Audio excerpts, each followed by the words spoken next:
আজকের এই পর্বে আমরা আলোচনা করব এক্সেলের ইন্টারেস্টিং একটি বিষয় নিয়ে।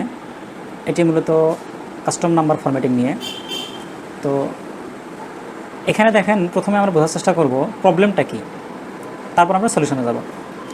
এখানে দেখেন যে চাল, ডাল, পেঁয়াজ, তেল, অনেকগুলো প্রোডাক্ট আছে। তার এগেনস্টে কী দেওয়া আছে, পরিমাণ দেওয়া আছে, টাকা দেওয়া আছে, এবং আমাদের কী করতে হবে, টোটাল টাকাটা বের করতে হবে। তো আমরা টোটাল টাকাটা বের করার জন্য কী করব, এখানে ফর্মুলা লিখব, ইকুয়াল সাইন দিলাম, এখানে লিখব আমরা প্রোডাক্ট। লেখার পর এরপর আমরা কী করব, আমার সেলগুলো আমি চেনাই দেবো। এখানে লিখলাম ইন্টু আমার এই সেল। তাহলে দেখেন আমাদের কী আসে, দেখেন নর্মালি আমাদের যেটা হওয়ার কথা সেটাই আসছে।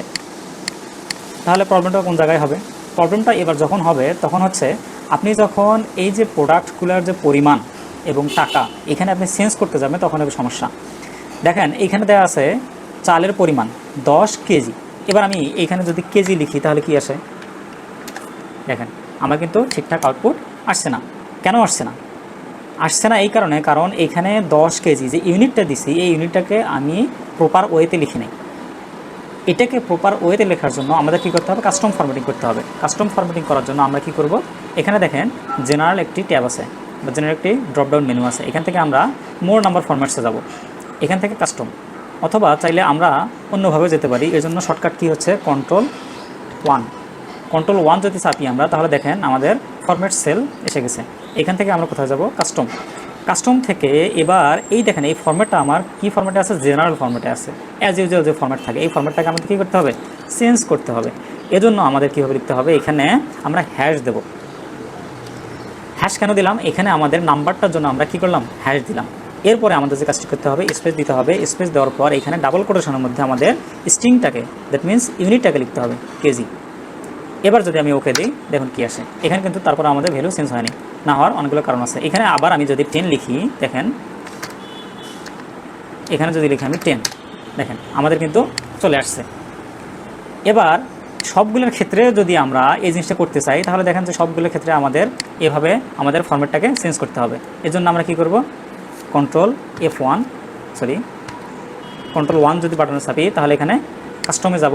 কাস্টমে গিয়ে আমি এখানে লিখে দেব যে আমাদের ফরম্যাটিংটা, এখানে আমরা নাম্বারের জন্য হ্যাশ দেব, আর যে ইউনিটটা এটাকে আলাদা করে লেখার জন্য আমরা স্ট্রিংয়ের মধ্যে রাখবো। এখানে আমি দুটো স্ট্রিং দিলাম, স্ট্রিং সাইন দিলাম, এখানে আমি লিখব কেজি।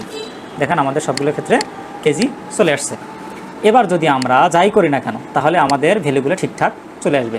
এবার আমি এখানে ড্রপডাউনের মধ্যে ক্লিক করে দেখেন এখানে আমি এটা ড্রাগ করে নিচে নিয়ে আসলাম, সবগুলো আমাদের ঠিকঠাক দেখাচ্ছে। যদি কোনো কারণে আপনি এইখানে আবার ধরেন এখানে 50 টাকা লিখেন, তাহলে কিন্তু আর আসবে না।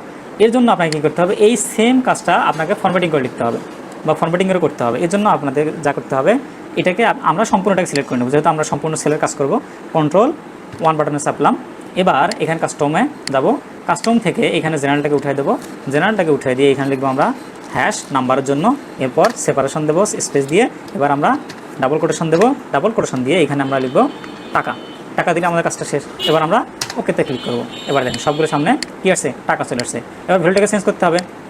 ভ্যালুটাকে জন্য চেঞ্জ করার জন্য আমরা এখানে যেটা আছে এখানে 50 লিখব, দেখেন আমাদের চলে আসছে। এইভাবে আপনারা যেভাবে যে কাজটাই করেন না কেন, যদি আপনি প্রতিটা সেলে বা প্রতিটা কলামে যদি ইউনিট লেখেন, তাহলে অবশ্যই আপনাকে যদি ক্যালকুলেশন করার সময় আপনাকে কাস্টম ফরম্যাটিং করতে হবে, তাহলে আপনার প্রত্যেকটা ভ্যালুর জন্য আপনি যে আউটপুটটা পাবেন এটা এরর আসবে।